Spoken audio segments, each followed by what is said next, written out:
Welcome back to 91.7 The Edge. This is Conspiracy Theories with Kyra and Megan on 91.7 The Edge. So, yep, today we will be talking about murders again. Mostly unsolved murders, and we'll be talking about H.H. Holmes, the Chicago Rippers, Timothy Cunningham, and a few other notorious killers that you may not know about, or you may. Depends how lengthy your knowledge is on killers. Hopefully we'll educate you.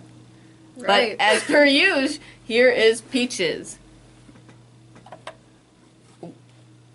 Timothy Cunningham's not a murderer. What is he? He disappeared. You should have said that. You were very convincing. Welcome back to 91.7 The Edge. This is Conspiracy Theories with Kyra and Megan.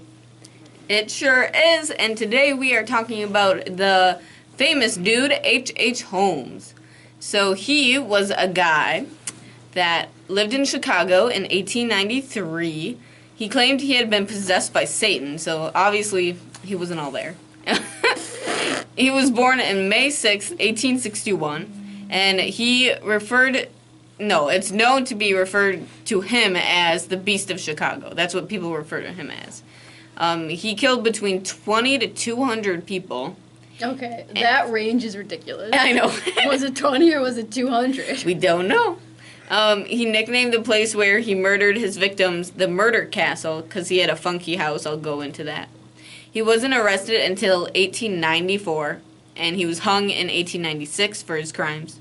So basically, Holmes was born in New Hampshire, and he had a really wealthy childhood. He was very, very intelligent at a young age, and he had an interest in medicine and reportedly practiced surgery on animals. That's the number one red flag. Yep. For serial killers. Oh. Killing animals or torturing animals. Some people believe he may have been responsible for the death of a childhood friend, but that has never been proven. Yep. Oh my God. Yep. He went to the University of Michigan for medicine. And when he was there, he stole corpses and used them to make false insurance claims. So. That's genius. And then in 1885, Holmes moved to Chicago and began working at a pharmacy there. And that's where he used his alias, Dr. Henry H. Holmes. And that's who took over the pharmacy, and it was rumored he had murdered the original owner there. So that's how he got, the job and kind of got up in the ranks. I'm so annoyed. What? He's just killing everyone already. Yeah. Nearby, he owned a 3-story building where he lived on the upper floors, but tortured and killed his victims in the smaller rooms. Oh, wow. That's so thoughtful. Apparently, there were trap doors and chutes he used to move bodies to the basement that were originally supposed to be used for, laundry. Right. But he used them for bodies. It's just as good for bodies. Yeah. And then he burned the remains, like most killers would. And then in 1893, Holmes opened his home as a hotel. Everyone wants to go there. And I think this is the hotel that inspired American Horror Story. Season 5, definitely I've seen, because the guy in American Horror Story Season 5, he had the chutes. Mm-hmm. And he would dump the bodies in the chutes. Mm-hmm. So, that was a good season. He killed numerous people there, and the total is unknown. But he seduced and then killed women. That's how he killed his women. He would seduce them. He had a habit of getting engaged to a woman, and then the fiancé mysteriously would disappear because he killed them. Mm-hmm. Rude. And then he conducted a plan with Benjamin Pitzel, a man he used to work with, where they'd fake Pitzel's death in order to collect $10,000 from the life insurance company. Okay. And the outlaw Marion Hedgepeth, who met Holmes when he was in jail for fraud, was in on this $10,000 worth plan, and he later revealed it to investigators because he's a snitch. Oh, okay. But I mean, that's kind of some valuable information you got to snitch on. Yeah, right. Holmes later killed Pitzel, which makes sense. I mean, he snitched. Right. That's what you do. Yeah. And convinced his widow that her husband was still alive. So he told Pitzel's wife that Pitzel was still alive and in hiding, and convinced her to let him travel with her and her 3 out of 5 children, whom he later killed as well. So he was like, yeah, your husband is, off somewhere. Let's go find him. And they tried to go find him, and then he killed her. And 3 of her 5 children. Holmes ultimately admitted to killing 27 people, but like I said, they only have evidence of 20. And some people claim that he might have been up to 200 because, all those mysterious rooms in his house. Yeah, I believe it. You never know what that guy was up to. No. Putting people in chutes. I heard that he put a woman in the walls and, bricked it up. I didn't read anything about that, but we can definitely look into it. Maybe I dreamed it. I mean, that's what they did on Haunting in Connecticut. Did they really? Yeah, at the end, he, burns down the house and he opens the... Oh, yeah. Yeah. And they all have that weird carving on their skin. Yeah. Yeah, that was a good movie. Yeah. So, up next, we'll talk about Timothy Cunningham. And no, he's not a murderer. He's the victim. My bad. He disappeared. We don't know if he was murdered, do we? We don't know. No? You'll find out what we do know coming up next. On 91.7 The Edge, here is Walk the Moon with Fixin'. Welcome back to Conspiracy Theories with Kyra and Megan on 91.7 The Edge, WSUW Whitewater. This week we are talking about murders and disappearances. Correct. So next up we have Timothy Cunningham. This was recently in the news, so you may or may not have heard of it. Probably not, because they probably keep it under wraps because, it's conspiracy, whatever. So Timothy Cunningham is a CDC researcher who mysteriously vanished. The CDC is the Center for Disease Control, and he vanished on February 12th of this year. So not that long ago.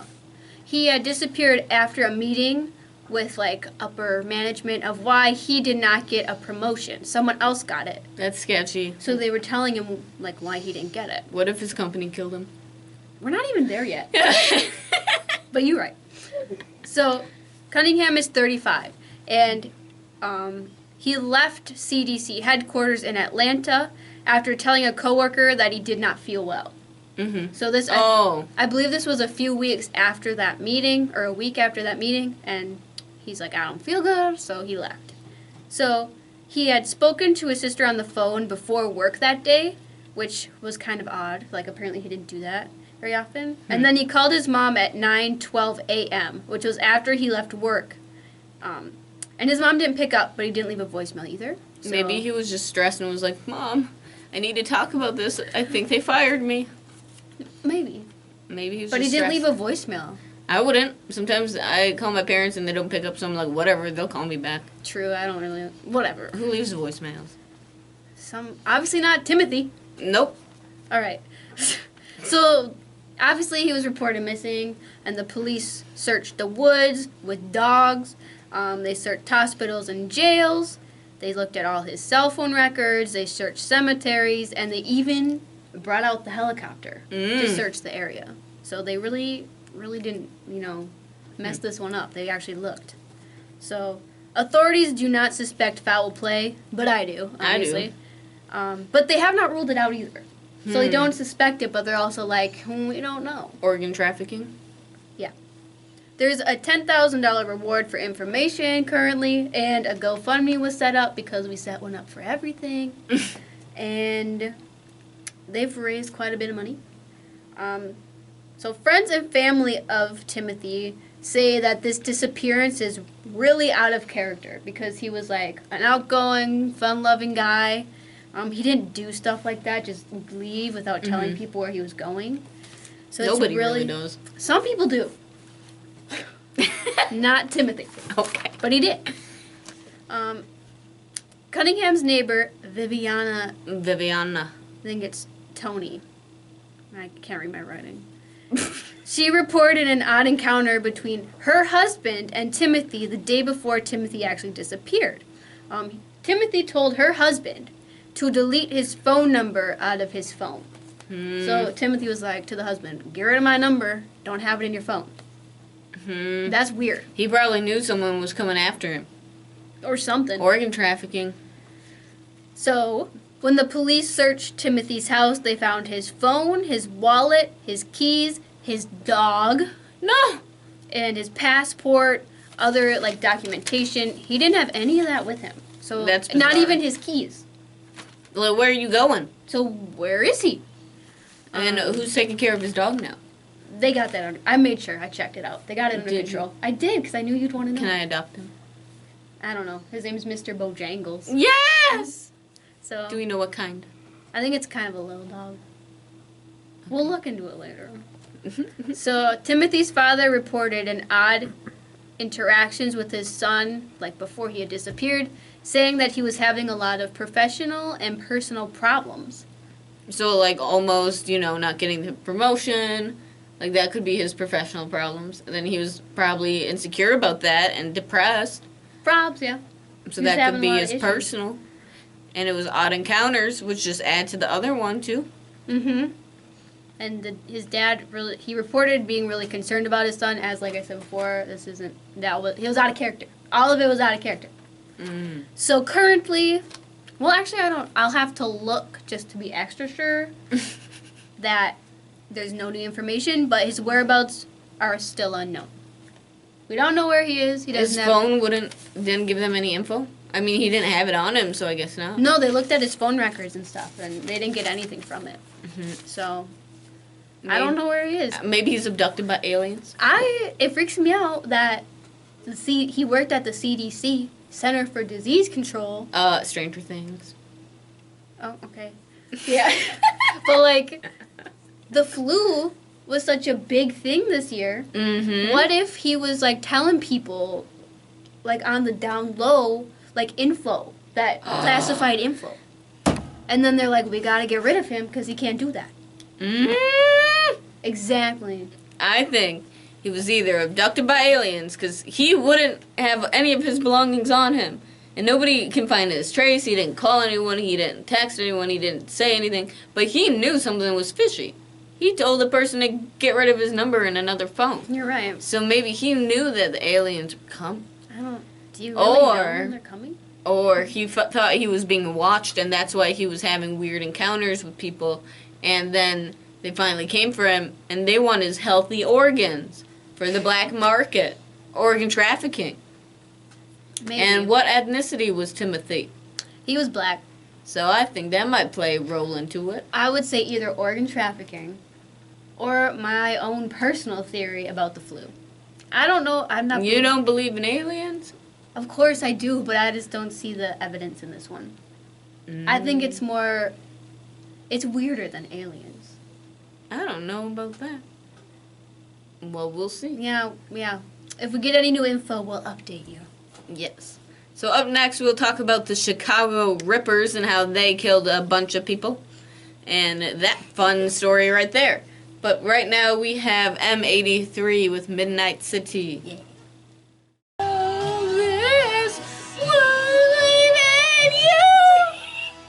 Okay. Good job. Howdy, y'all, and welcome back to 91.7 The Edge. This is Conspiracy Theories with Kyra and Megan. Yes, this is, and today we are talking about the Chicago Rippers. So, let's get started. A long, long time ago. No, not really. But a while ago, a young black woman was found dead in a nearby field next to a restaurant in Breer Rabbit, which is a wealthy Chicago suburb. And this happened many, many years ago. Like, maybe 20 years ago. Was it in the 80s? I believe so. Yes, yeah. it was. It was in the 80s. Oh, that's... Never mind. But, So yeah. that's like 30 years ago. Yeah. Anyways, so just before we get into this is a string of murders that are all very similar, and we're going to say some graphic content. Very, very graphic. So if you are sensitive to gore or graphic content or sexual assault or murder or blood or anything like that, you might want to turn off, because this is going to get really dark really fast, and we don't want to upset anyone. So please, if you are sensitive to graphic content, do not listen. So anyways, this young black woman was found dead. She was handcuffed.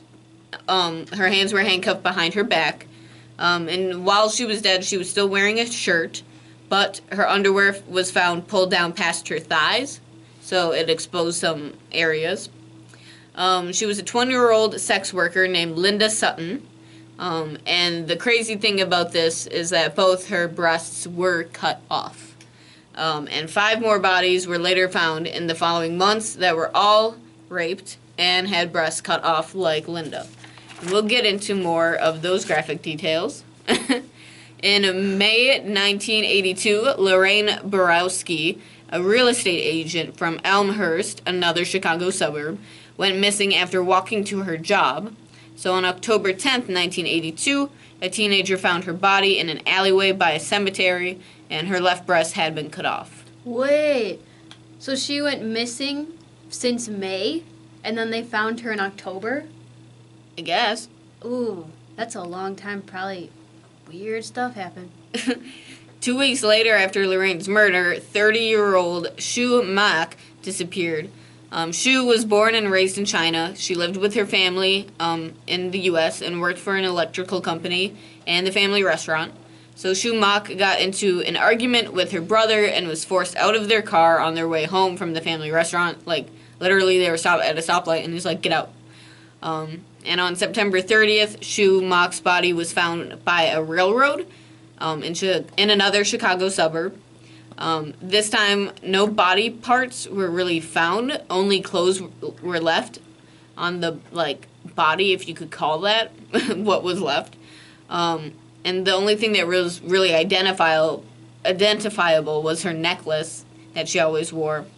Her skull had been cracked, and her teeth were punched out, and she was very mutilated. Later, in June of 1981, Holly Clemens, or she was known as Angel York, was a sex worker and had told police about her encounter with a dangerous pimp. He picked her up in his van when police were patrolling the area for sex workers. He forced her to take off her clothes and cut a hole in her breast, which he then enlarged with a knife and his finger so that he could insert his body part into her breast. He put duct tape over her breast and dumped her in an alleyway. And 5 minutes later, she was rushed to the hospital and got help. So yes, like I said, this is going to get really graphic. So if you're not into this kind of gore, you might want to take off. The next victim we'll talk about from the Chicago Rippers is Sandra Delaware. Another black sex worker was found dead with her left breast amputated. She was found under a bridge. And then on September 8th, Roseback Davis, a 30-year-old woman, was found dead behind a public housing complex. Her breasts were cut by a hatchet. Then her under area had been destroyed by the handle of a hatchet, and pieces of wood were found inside of her. Yeah, it was... That's very brutal. Yeah, that's violent. That's very violent. And then Beverly Washington was a 20-year-old black sex worker. She was found by a railroad in Chicago, but she survived. She told investigators she was attacked after she entered a red van with a 25-year-old white man. He then took her to the back of the van after driving to a secluded area and forced her to perform oral things on him. Forced her to take a handful of pills, and after that she woke up with her breast mutilated and dissected. So she had kind of passed out from the drugs and had been taken advantage of. That's crazy. Yeah. So there's this string of really brutal murders that happened in Chicago at the same time, and of course police connected the dots. Police found the van that fit the description that Beverly gave them. But when they found the van, the driver was Eddie Spreizler, who was 21 years old. He had borrowed the van from his boss, Robin Grecht, who was a building contractor. Robin Grecht fit Beverly's description perfectly, but he was really snobby towards police. He cooperated with police, though, and 2 more employees on the site were called in for questioning. And as soon as Beverly saw Robin Grecht, who was 29 at the time, she accused him of the attack instantly. He was married, and he was a boss of his contracting company. He had children. He was known to be abusive towards his wife, and he was a sexual sadist towards his wife as well. So he's quite the guy. Yep, he's quite the suspect. Yeah. His wife later testified that he would insert things like needles into his wife's breast, and it soon turned into a fetish that he would perform on strangers. So, Eddie Spritzler, the guy who worked for Grecht, showcased abuse from Grecht by admitting to 70 pages worth of confessions, and how he himself was forced to help Grecht murder these women, and he even admitted to cutting women's breasts. Wow. Spritzler admitted to abducting 7 victims with Grecht. He claimed to have been forced to do it to 2 to 3 victims. He was about to write, like, as soon as he was about to, like, sign the confession, he recanted and said he can't do this. Okay. So that kind of stirred the pot a little bit. Yeah. And then he added a third person into the picture named Andrew Corellis, who was 23 years old. He lived near where Linda Sutton's body was found, so one of the victims, and he was arrested and brought into questioning. And Corellis admitted to involvement to the Rose Beck Davis murder and other murders that we talked about. He admitted to driving around as a pact with Grecht and Eddie for searching for women. He described Sue Mack's death and how he punched her and made the incisions in her chest, and they all took turns penetrating the hole in her breasts, and he ended up choking her to death. And he also confessed to Linda Sutton's murder as well. So, very brutal murders these guys are confessing to. And like I said, it just gets worse. So, if you're sensitive to this, you do not want to listen. So, Coca Corellis' younger brother, Tommy, was also involved. So, Tommy accepted to taking a lie detector test, and he failed. He confessed that the 4 of them were all part of this satanic group created by Grecht, and they did rituals in a room in Grecht's house. So, like I said, he was married. Grecht was married. And did the stuff to his wife, too. Yeah, so that's that guy. Okay. And they did all the satanic stuff in his house when his wife was not home. They would bring body parts to the rituals when his wife wasn't home, obviously.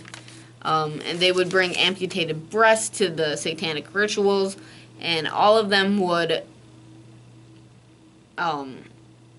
use the breast to pleasure themselves onto it, and then as part of their ritual, each of them would eat a part of the breast, and Grecht cut the breast for eating, and Tommy confessed to seeing a jar with about 15 breasts inside of it at his house. And Tommy believed Grecht had supernatural powers and was very dangerous, and you shouldn't look him in the eye because he can do unspeakable things. Wow. So, like, a bunch of them were very scared of Grecht and, like, honestly believed that he had supernatural powers. They were brainwashed to really believe this. That's scary. Yeah. And police found all of this in Grecht's attic that had numerous satanic symbols and books and trophy cases and shotguns. And this series of events just added to the 80s satanic panic, which we talked about a few months ago. So, yeah, this was some brutal stuff in Chicago, only like 30 years ago. That's a lot. Yeah. So. I didn't know about that. I had never read about that before, which surprises me because, like, I like creepy things, but that was a lot. Yeah, I heard about it on Occult Crimes. It's like a documentary type series on Netflix. So. Oh, okay. But it was pretty gruesome, so I'm sorry if I hurt anyone's, feelings, I guess. Yeah. I mean, it's some difficult stuff to swallow. It's interesting, like, the cult mentality again. Like, we've seen that with bigger cults, like Heaven's Gate and Jonestown, but that was like, just they a group really of guys. believed that guy could hurt them. Yeah. And even at the trial when they testified, they had a hard time testifying because they thought that, like, after the testimony, they would, like, get punished somehow. Wow. Mm-hmm. That's crazy. Mm-hmm. Okay. So up next, we'll talk about the Alcácer girls. I think so. How do you say Alcácer? that? Alcácer girls. They were a group of teenage girls, and they were kidnapped. Yeah, so we'll talk about their missing story right back here on 91.7 The Edge. Welcome back to 91.7 The Edge. This is Conspiracy Theories with Kyra and Megan. And right now, we're talking about murders and missing cases. Right. So next we're going to talk about the Alcasser girls. And kind of like our last case, it's kind of brutal, a little gruesome. So if that's not something you're into, just go ahead and turn us off right now. Come back later. But we'll get into it.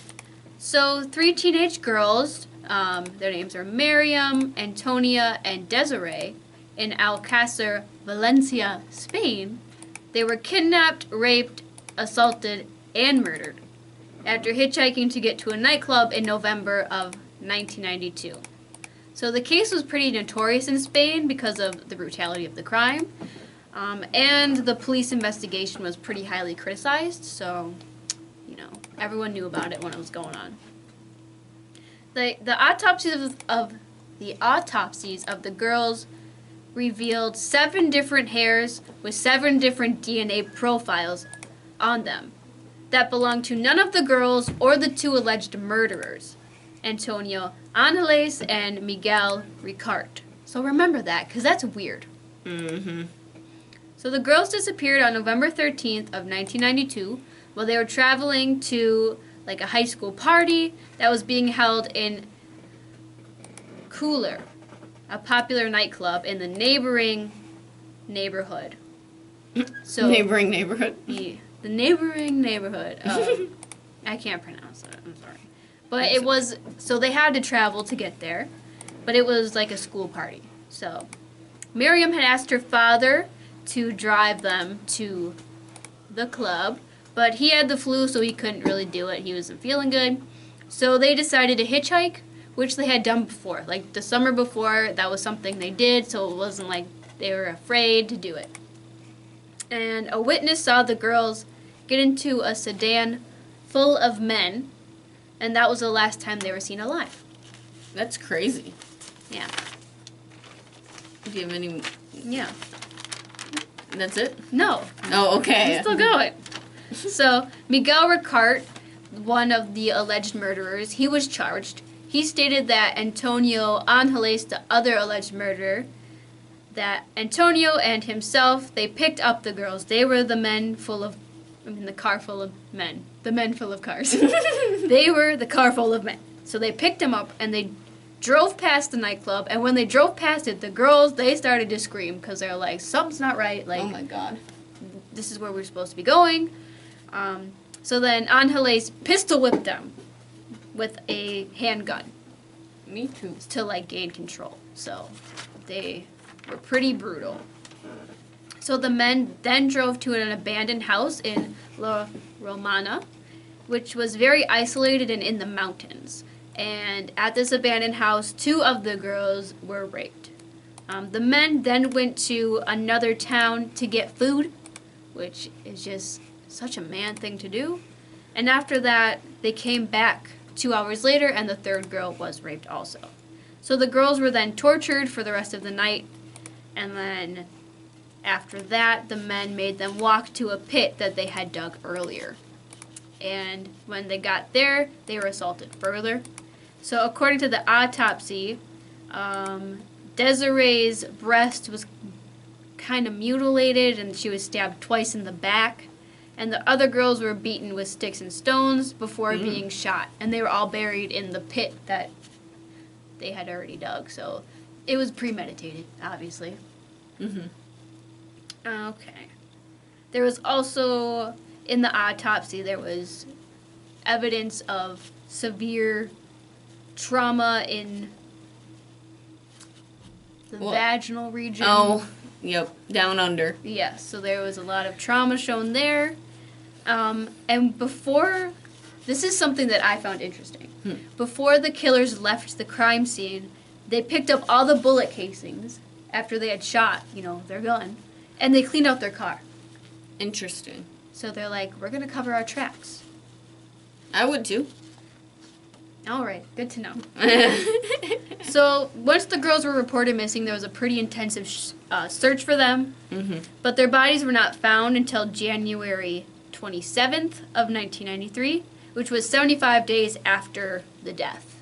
And exactly a year before my sister was born. Whoa. Mm-hmm. If her name was Miriam, I would be like, wow, scary. But the girls, they were found by 2 beekeepers, which I thought that was an interesting part. That's cute. Not really. But their bodies had been covered. As I said, they were buried in that pit, but rain eroded the land, so then the bodies were kind of, revealed. Yeah. Mm-hmm. So, at the scene, police found one of Ricart's gloves, a note from Social Security with Antonio's brother's name on it, connecting him to the crime, and a bullet case. So they made the effort to pick up the bullet casings, but they missed one. Ooh. That's annoying. So the police, when they went to go search for Antonio's brother, because they're like, he's the one who did it, Antonio got wind of this and he ran. He escaped the police, and it's presumed now that he is dead because he jumped off a boat near Ireland. Oh. So he was like cross-country traveling. He got on a boat to Ireland, jumped off. So they don't know where. But there's also theories that Jumped off into the water? Into the water. Oh, okay. So, like, there's also theories that he made it to shore and is, like, living in Ireland, but Maybe. I doubt that. I hope he drowned. How far away was he, do we know?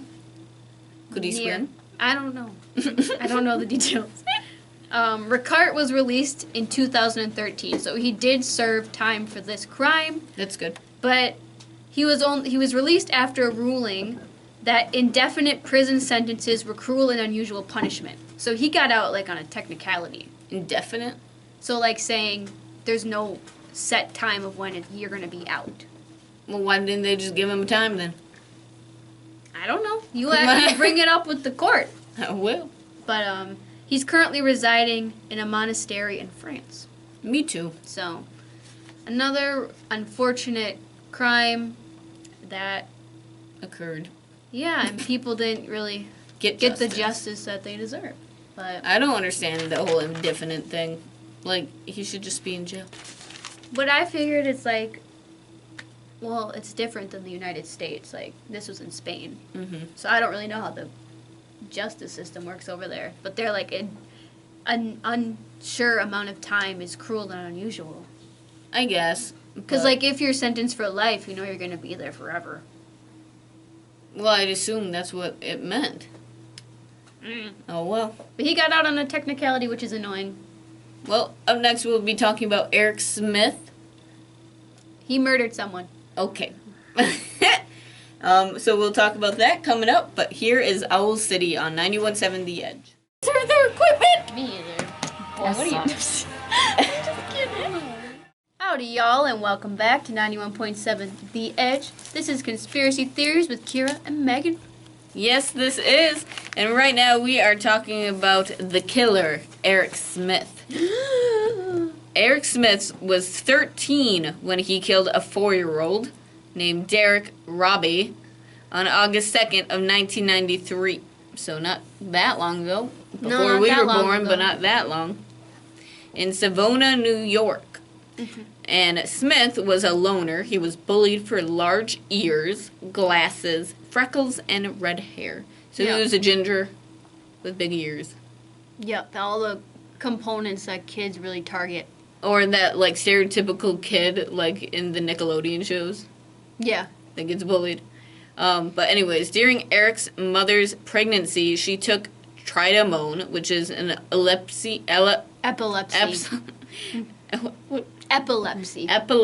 drug, which is known to cause birth defects. So that might have done something to Eric. We don't know. Yeah, we don't know. But Derek, the kid Eric killed, walked by himself from summer camp for the first time. What? 2. Oh, walk 2. Okay. He was walking to summer camp for the first time on August 2nd, and the camp was just up the street, and his mom usually took him, but for some reason he was going by himself. His baby brother was fussy, so he asked to walk to camp alone, so his mom could take care of the baby. So, there we go. And Derek's mom went to pick him up at camp later that day, only to find out that he wasn't even there and that nobody had seen him. That's like a mom's worst nightmare. Yep. That's so scary. That's like when I'm at the Boys and Girls Club and a parent comes to pick up their kid that's not there. Oh my god, that's scary. That happens all the time. Does it? Yeah, but then it's always like, oh, they're with Dad. Oh, but I'm like, it scares me. Sorry, I'm making a bunch of noise. Okay. So anyways, the police were called, obviously, when they were like, oh no, where's the kid? So shortly after police were called, they found Derek's body in a field very close to the summer camp. Even spookier. And Derek's body had been beaten, bludgeoned, and sodomized. What does sodomized mean? I'm not allowed to say it, I don't think. Oh, okay. Look it up if you don't know what it is. He died from blows to the head, and everyone initially thought it was a stranger who had killed Derek, but it was not. Derek was found right off the road. So Eric Smith, the guy who killed him, claimed to have seen Derek walking to camp as he was walking home from the camp, being sent home for bad behavior. That's why Derek left. Or Eric left. Mm-hmm. You know, he was being a bad kid, so yeah, he had to go home early. As police questioned Eric for the next few days, there were some inconsistencies in his testimony, and he exhibited really weird behavior. So Eric asked his family odd questions like how DNA is collected and what would happen if the killer was a kid. Whoever killed Derek poured Kool-Aid on his body. When Eric was offered Kool-Aid during questioning, he threw it across the room. There was a squished banana at the scene, and Eric was known to hate bananas. Why is he so adamant about hating bananas? I don't know, but like... Why would he put Kool-Aid on a body? What the heck?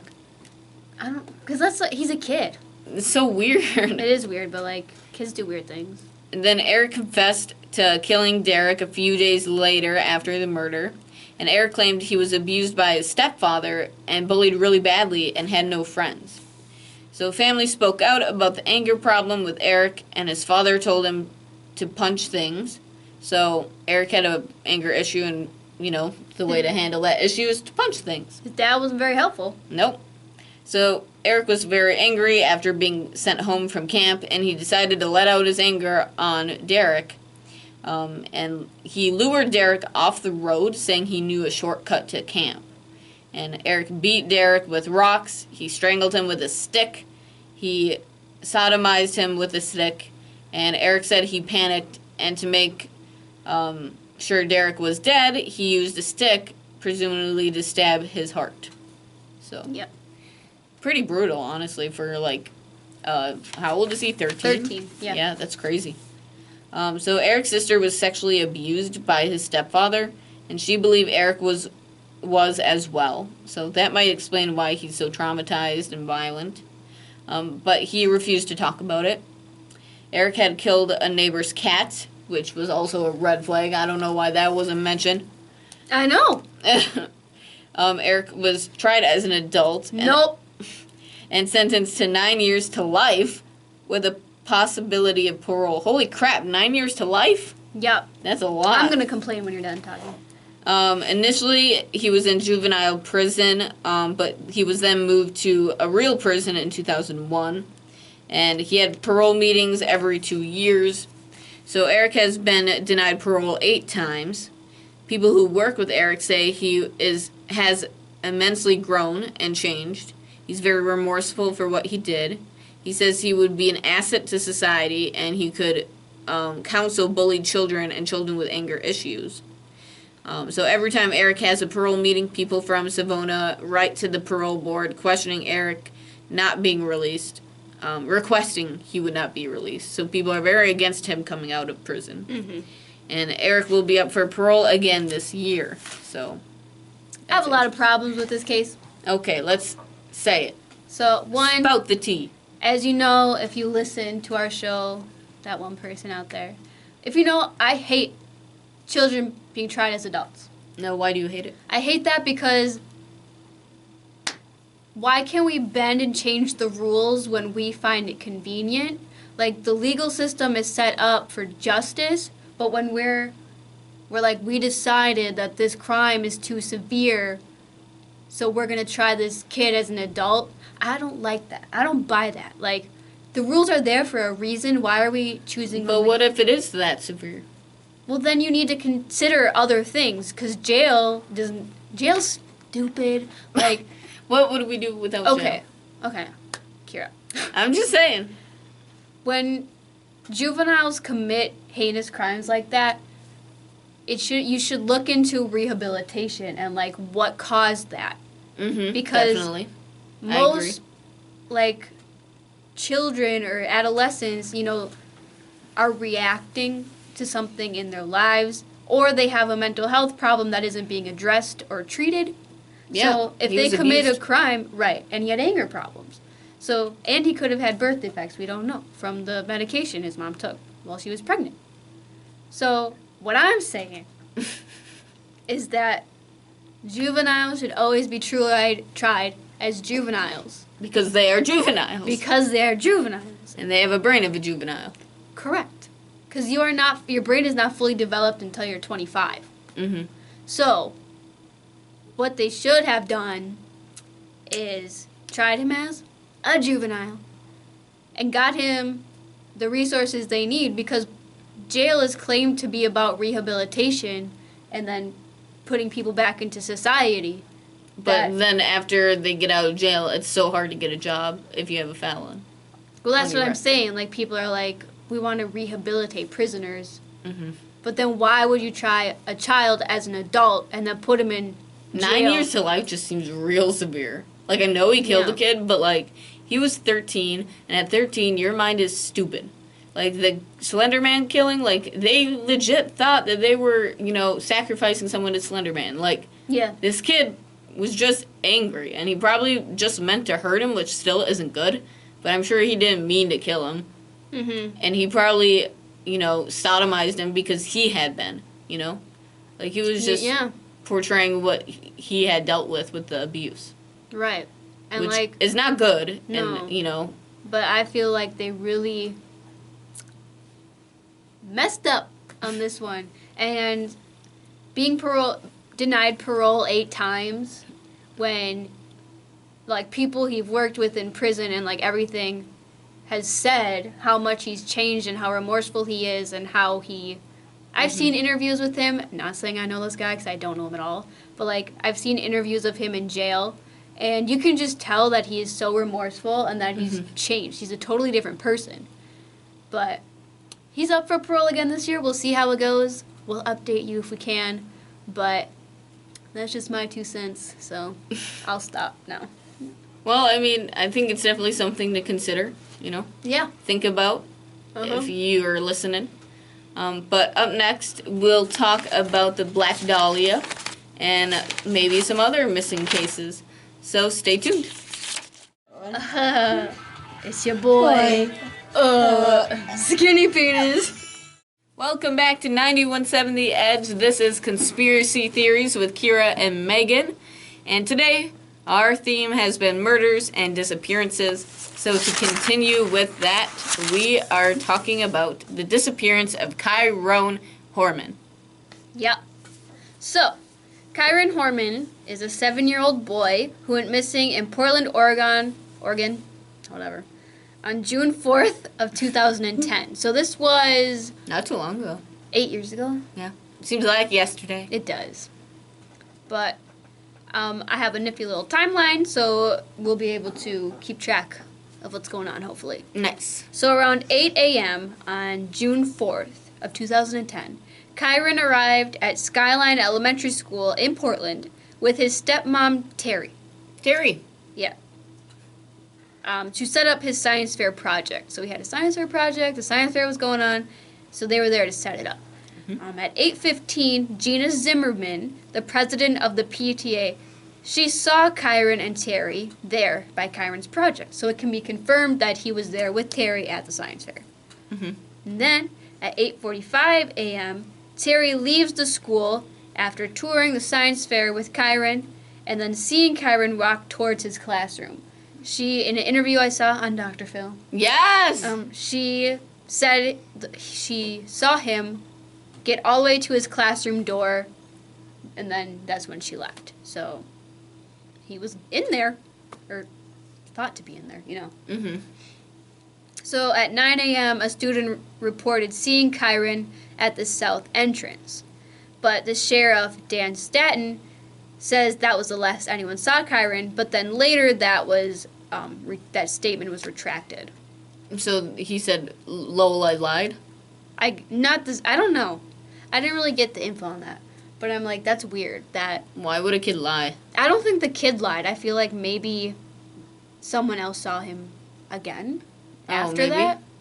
But like, police retracting a statement. Isn't there footage in a hallways of a school? I don't know. Shouldn't there be? Probably. But anyway. So classes began at 10 a.m. and Kyron's homeroom teacher marked him absent. So between, 8:45 and 10. Maybe he was in the bathroom. Well, I don't know. He's not there now. So at 1:21 p.m., Terry posted a photo of Kyron at the science fair on Facebook. So she was at home. She posted the picture. And then at 3:30, Terry went to go meet the school bus, only to discover that Kyron had been absent all day. He wasn't on the bus. That's freaky. Yeah. So at 3:46 p.m., Skyline School Secretary Susan Hall, she calls 911. Because I'm assuming, Terry called the school and was like, is Kyron there? And then after they got all the details, the secretary's like, I'll call 911. So then at 4:33 p.m., police officers arrived both at the school and at Kyron's home. And they searched that. That's nerve-wracking. And by 5:30, a message was sent to all the parents in the school district alerting that Kyron was missing. So everyone knew he was. So like, it was he had a friend's house. Yeah, they knew he was missing. So then at 7 p.m. that night, a formal missing persons search began for Kyron. So they got their stuff together pretty quick here. Yeah. Which is good. Because we all know. Usually it takes like 24 hours Yeah. for someone to be like considered missing. Right. Yeah. That's what I also thought. I was like, isn't it normally like 24 hours? But it might be the age. Because apparently when you're over 18, if you go missing, like, willingly, then, people don't have to look for you. Oh. Okay. That makes sense. Yeah. Right. Okay. Because you can choose to run away. Yeah. Interesting. So then between 7 and 7:45, the sheriff, Dan Staton, he calls the FBI. So they're getting pretty serious. And then at 8:09 p.m., very specific, the first search party begins at the Skyline School. So that's where they decided to start because that's where he was last seen. And by 10:40 p.m., a complete search of the school and Kyron's home has been completed. And he was not there. They even looked in all the nooks and crannies. Yep, all the crawl spaces, and made sure he wasn't there. So by 5 a.m. June 5th, the next day, 70 people were involved in that formal search party. I assume they probably had a bunch of informal ones just looking around because, like, people search all the time. And then at 4 and 8 p.m., authorities held 2 news conferences to announce that the FBI and the National Guard were now a part of the searches. I just thought that was really huge. Intense. Yeah. So then June 6th, the day after that. Was Kyron white? Yeah. At 8:58 a.m., Terry posted on Facebook again about getting missing persons flyers and was like, when they're here, help me spread them out. But then by 9 p.m., Kyron's case was escalated to a missing endangered child case, but it was still not called a kidnapping. That's weird.